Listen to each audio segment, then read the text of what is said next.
Hi, I am Jill Parker Lansman from the National Court Reporters Foundation, here today with NCRA President Cindy Isaacsen and our peer-to-peer facilitator, Bev Perez, to share something special for our members.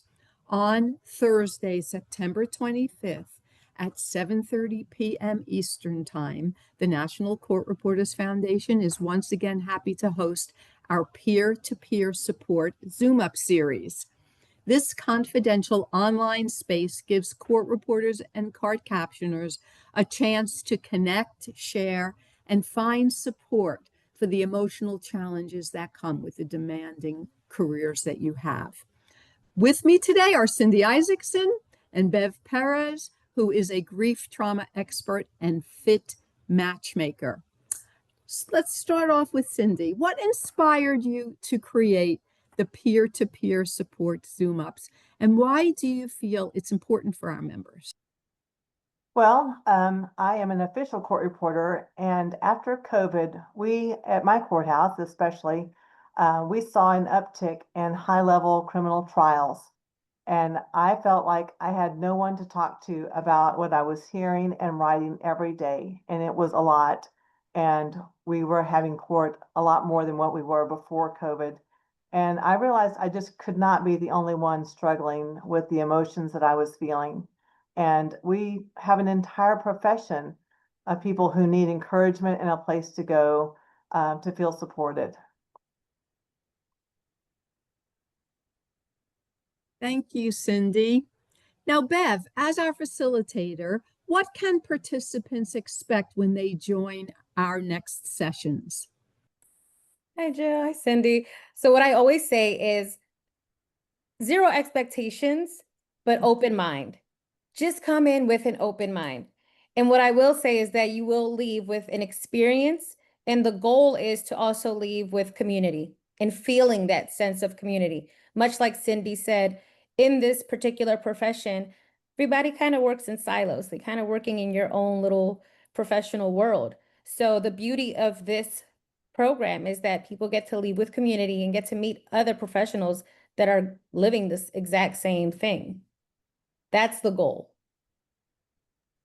All right, well, the next question is for both of you. Let's start out with Cindy. How will these ZoomUps create a safe and supportive environment for those who sign on to share openly? Well, we had our first Zoom up back in June, and it was so awesome. It was so quickly we became friends and colleagues, and we all very quickly felt connected because we all do the same things and we all kind of struggle with the same things. And it was just a great way for all of us to we felt supported. We felt like that we could contact one another even afterwards. We sent emails back and forth to let each other know, hey, we're here for you. How are you doing? Because we had shared information with one another, and it was private, and we kept that information to ourselves, but we wanted to support one another and let each other know, hey, we've got your back. Great. Thank you, Cindy and Bev. Well, the main way that this remains a safe place and a confidential place is that we are not hitting record. None of this is being recorded. And as a facilitator, one of the rules that I always say is what is said here stays here. So that is always the goal. We want to make sure that what is said during our time together, which is really your time, what is said stays here. So it's not recorded. Nobody's writing anything down.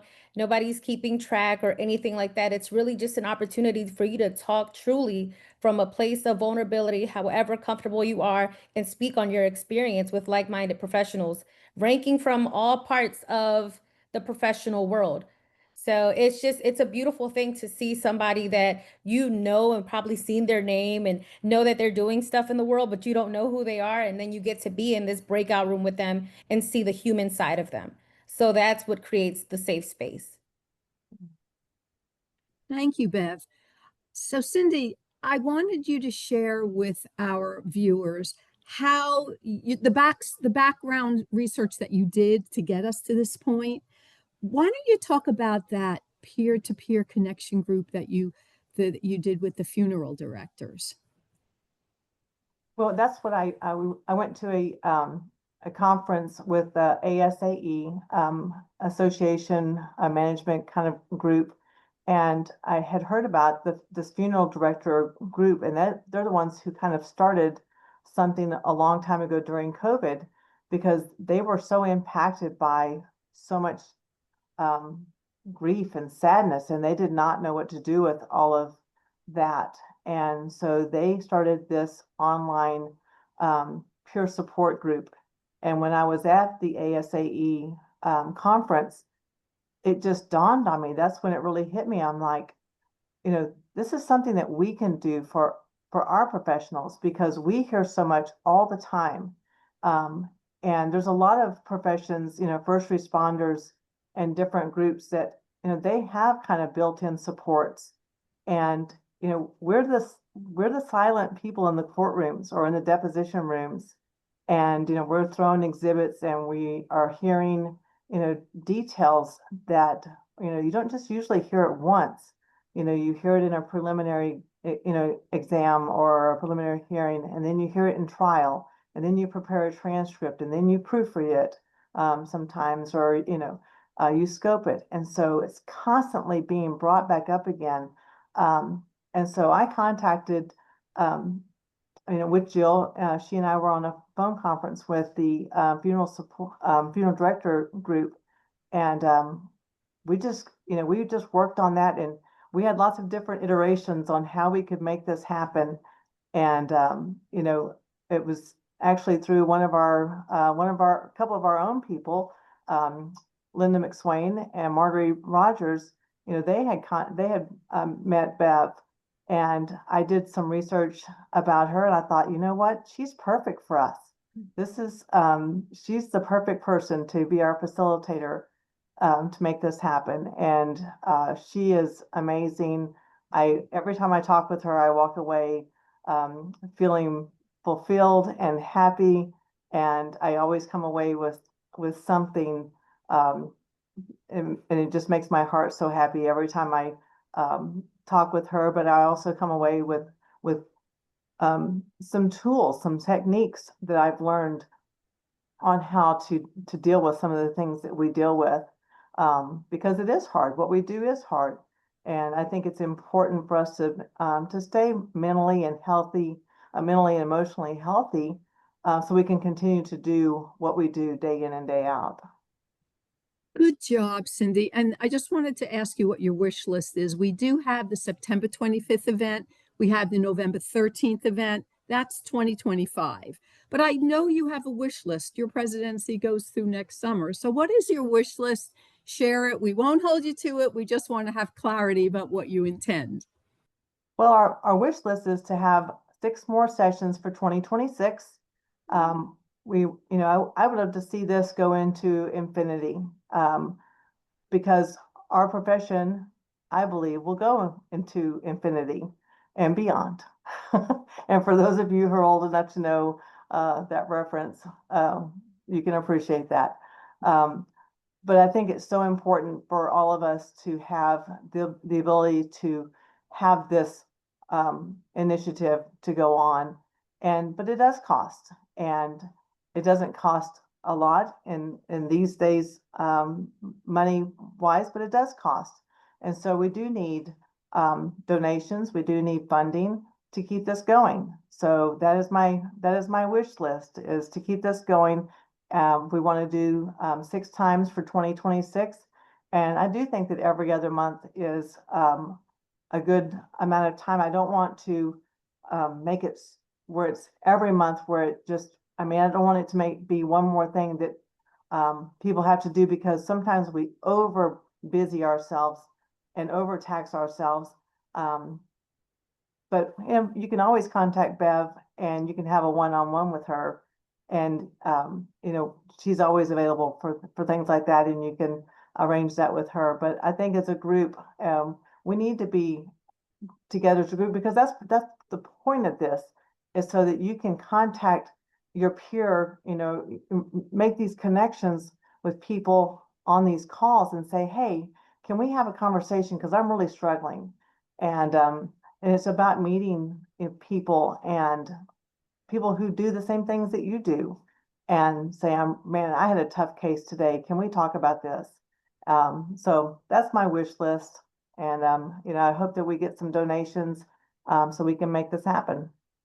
Great. Well, we want to thank Doug Friend and all the trustees for sponsoring this for 2025, but everybody needs to keep their eye on our fundraising campaigns that we'll make known to you for the coming year. And hopefully we'll keep Bev on through infinity and beyond, right? But Bev, let me ask you, why do you encourage our members who have never attended before to give your support session a try?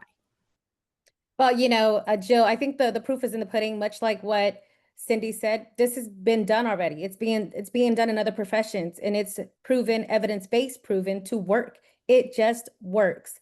As a former police officer who is familiar with peer support, and I've done trainings for other agencies, the one thing I heard every time, whether it's in a facilitation of groups or it's in a professional training, the one thing I've heard that they've said every time is that, Bev, the thing that worked for me is talking to my peers.